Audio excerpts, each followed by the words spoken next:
Olá pessoal, boa noite. Vamos para mais uma aula da disciplina Introdução à Enfermagem do curso Técnica em Enfermagem do Instituto São Miguel.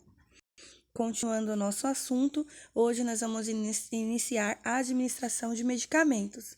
Por que iniciar? A aula de vias endovenosa e intravenosa será uma aula exclusiva, que é a nossa próxima aula, tá bom? Então, vamos aos demais tipos de via. Antes de administrar qualquer medicação, é importantíssimo você se certificar do nome do paciente, da medicação prescrita e da forma de administração daquela medicação. Porque algumas medicações têm mais de uma via de administração. Então, certifique-se que aquela é a via correta, sempre. A via ocular. É muito simples, no entanto, requer muita atenção e a técnica, né? A higienização das mãos, claro. E as medicações, elas podem ser em forma de colírio ou de pomadas. No caso de colírio, cabe apenas uma gota em cada globo ocular, tá bom? Isso é essencial saber. E sempre forneça um lenço de papel ou gaze para o paciente, para depois da administração. Então, antes de administrar, você faz a higienização das pálpebras e dos cílios com soro, né, fisiológico, e seca. Coloca o paciente com a cabeça levemente inclinada para trás, numa posição confortável para o paciente. Se for o colírio, você vai apoiar, né, a mão na face do paciente, afastar com o polegar a pálpebra inferior e com um lenço ou com uma gaze, você vai fazer a tração, tá? Aí coloca a gota, solicita que o paciente olhe para cima, coloca a gota na região lacrimal, peça ao paciente fechar o olho e limpe o excesso com gaze. Se for pomada, você vai afastar da mesma forma e vai colocar o medicamento na região lacrimal com o próprio tubo, tá? Do canto interno para o externo do olho. Aí peça ao paciente que feche, né, as pálpebras e com a gaze você remove o excesso da pomada. Faz uma leve massagem circular no olho para que a medicação espalhe melhor. É bom fazer isso, viu, gente? Uma massagem leve. Porque, dependendo do tipo de infecção, a dor é muito grande, tá? Por via nasal. Aqui eu não vou falar da via inalatória. Via inalatória nós vamos aprender na aula de oxigenoterapia, tá bom? Então, as medicações nasais, né, o conta-gotas, ele deve ser de uso individual. E após administrar a medicação, tem que observar se tem alguma reação e qual que é o objetivo dessa via.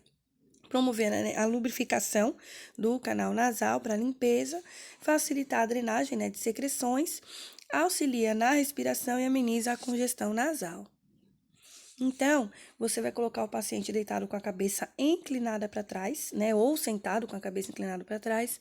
Retira do frasco com conta-gotas a medicação e pinga a medicação na parte superior da cavidade nasal, sem encostar na mucosa.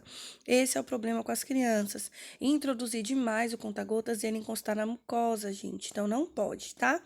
Peça ao paciente que fique nessa posição para que a medicação ela percorra, né, o pavilhão nasal e assim, depois de alguns minutos, o paciente volta para a posição normal. Na via otológica, né, no ouvido, também tem que ser conta-gotas individual. Devemos observar também reações após a administração e tem o objetivo de tratar ou prevenir processos infecciosos ou inflamatórios no pavilhão otológico, tá? E também para facilitar a retirada do cerume ou de algum corpo estranho, através da umidificação do canal. Então, o paciente vai estar deitado ou sentado com a cabeça lateralizada, né, para deixar exposto o ouvido.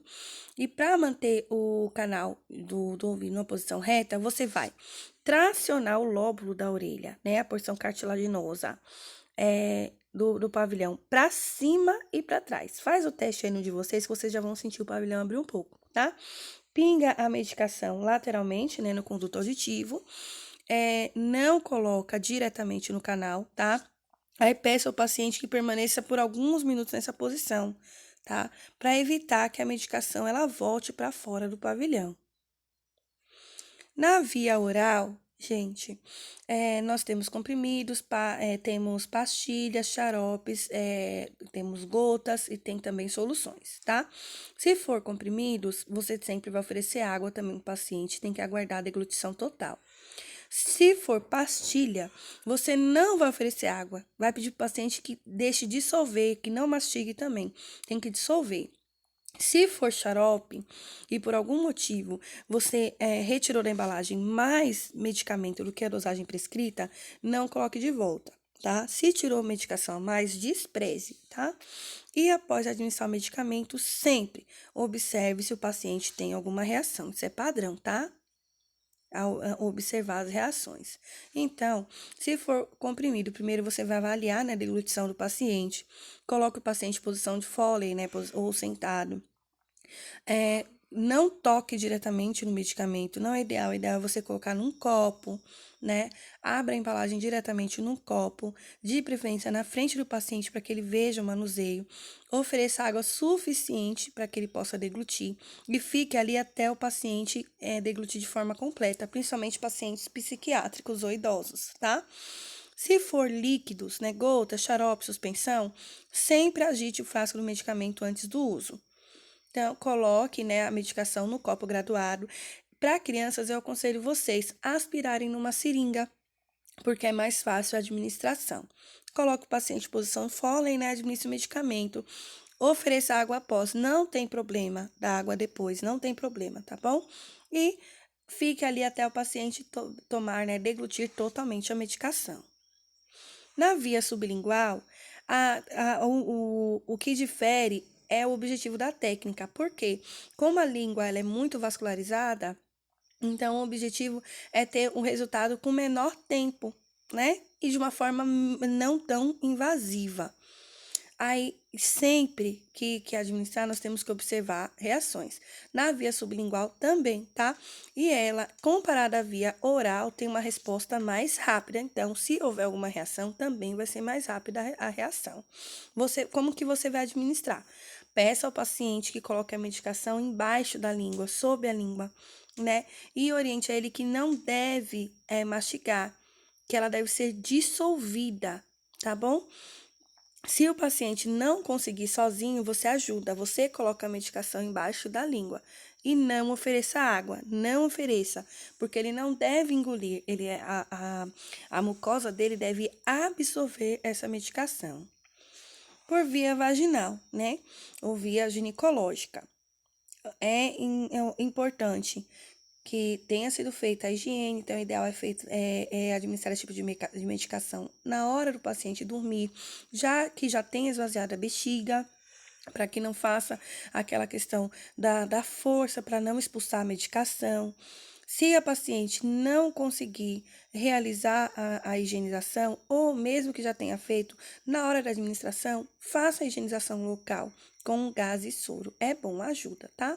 Porque esse tipo de medicação já é para tratar infecções, né? Processos inflamatórios. A asepsia vai ajudar nisso também. E como que vai ser? Você vai precisar de um aplicador, vai colocar o paciente na posição ginecológica, biombo, né, para proteger a privacidade do paciente. Então, você vai colocar o paciente na posição ginecológica para expor somente os genitais, né? O tubo, o êmbolo, o aplicador é a base do tubo, tá bom? Então, com o auxílio da gaze, de uma gaze, você lubrifica, né, o aplicador para não incomodar na introdução. Avise a paciente quando for introduzir. Peça a paciente que inspire, porque assim ela vai relaxar e não vai incomodar tanto. Por quê? Você tem que introduzir o êmbolo, tá? Para chegar o mais profundo dentro do canal vaginal possível. E só depois que você introduzir é que você vai administrar a medicação, né? Que você vai empurrar o êmbolo do túbulo quando já estiver dentro do canal. Depois disso, pode desprezar o aplicador. Gente, o aplicador é de uso único. Por via retal. Essa medicação ela é usada quando não tem, né, a possibilidade de administração via oral ou crianças que não aceitam receber medicação. Também em caso de preparação de exames, né, porque ela absorve mais rápido a droga comparado à administração via oral. A forma de administração vai ser em decúbito lateral, Se for supositório, você vai expor o ânus, né, levantando a nádega superior do paciente com a mão não dominante. Peça ao paciente que inspire várias vezes para ajudar ele a relaxar. Aí introduza o supositório com a mão dominante, tá? Cerca de 6, 7 centímetros, dependendo da anatomia da pessoa, porque você vai sentir a medicação passar pelo esfíncter anal. Depois que ela passar, você pede ao paciente para contrair o ânus, tá bom? Se for pomada, você vai lubrificar, né, o aplicador com vaselina líquida. Com a mão não dominante, você vai expor o ânus, levantando a nádega do paciente. Peça que ele respire várias vezes, né? Coloque o aplicador delicadamente, direcione na direção do umbigo. E lentamente você espreme o conteúdo do tubo, né? Ou você empurra o êmbolo do túbulo. Retira o aplicador e coloca uma gaze na dobra mesmo entre as nádegas do paciente para absorver o excesso de pomada, porque pode ter um retorno antes, tá? E descarte o aplicador. Na via intradérmica, aí nós estamos falando já de pele. Essa via é usada para fazer testes alérgicos ou para administrar vacinas. E o máximo da administração é de 5 ml, tá bom? Você vai usar uma agulha para aspirar a medicação e uma outra para administrar por causa do calibre da agulha. Sempre observando se tem alguma reação. Essa via é importante para auxiliar no diagnóstico, né, de algum tipo de doença, para verificar reações de sensibilidade ou hipersensibilidade, né, a alérgenos, para fazer desensibilização. O que é desensibilização? É você administrar pequenas doses de alguma substância para que o organismo comece a se acostumar. E também, como eu falei no início, para vacinas. Como que é?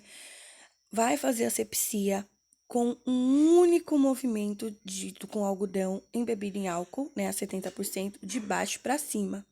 Aí você coloca a agulha paralelo ao braço, né? Ela praticamente vai encostar no braço no ângulo de 15 graus. Um movimento único e uma coisa importante, anotem. Via intradérmica, bisel para cima. Bisel para cima na via intradérmica, tá? Aí você vai administrar o líquido lentamente, porque vai formar uma pápula. Você vai ver, e é característico dessa via de administração a formação da pápula. A via subcutânea. O volume máximo nessa via, gente, dica, anotem a via, anotem o local e a quantidade máxima de ml, tá bom? E para que você vai usar aquele local. É bem legal você anotar isso para estudar depois.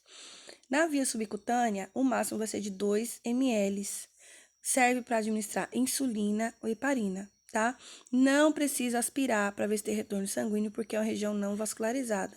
No caso da insulina, não é necessário mesmo. E no caso da heparina, se você aspirar, pode causar hematoma. No caso da heparina, o melhor lugar para administrar é na região abdominal inferior, na parte lateral, né? Abaixo do umbigo, entre as cristas ilíacas, na esquerda ou na direita, tá?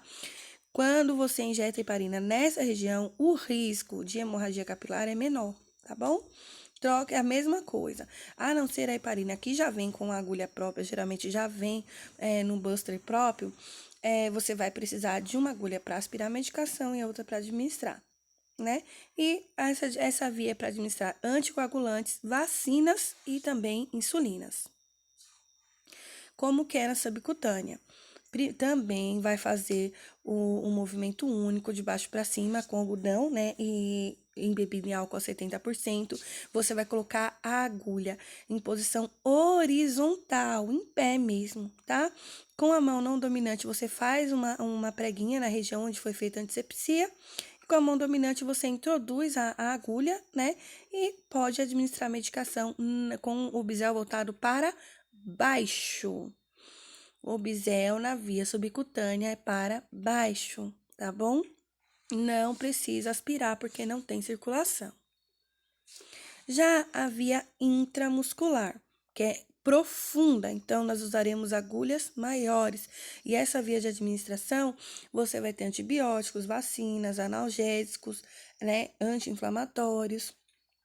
Várias medicações que têm essa via de indicação, de aplicação. As agulhas para adultos será 30 por 7 ou 30 por 8 e para crianças a 25 por 7, tá? porque é profundo, é no músculo. Então, sempre troque uma agulha para você aspirar a medicação e outra para administrar. Se for no braço, né, no deltoide, é para vacina, gente. Apenas para vacina. Outro tipo de medicação nós faz no braço. Vai ser sempre nas nádegas ou na coxa. No deltoide, o volume máximo é de 3 ml. 3 ml. E quando você introduzir a agulha com o bisel lateralizado, você vai aspirar. Se tiver retorno sanguíneo, você vai desprezar. Se não tiver retorno sanguíneo, que é o ideal, você administra a medicação de forma rápida e precisa.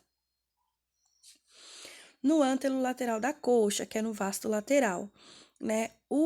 A medicação, ela vai ser administrada no terço médio da coxa, na face anterior externa, ou seja, na parte de fora da coxa, na lateral da coxa. O volume máximo é de 3 ml. Algumas literaturas falam em 4 ml, mas nós consideramos por segurança 3 ml de administração no vasto lateral da coxa. Da mesma forma, você vai colocar a agulha de forma em pé, né, em forma vertical, no ângulo de 90 graus, porque é uma administração profunda, com o bisel lateralizado, vai aspirar. Se tiver retorno sanguíneo, despreza, se não, pode administrar. A região ventroglútea, né, que é o Rochter, não é muito utilizado, mas é uma técnica correta. Por quê? Você vai utilizar o quadril como mensuração.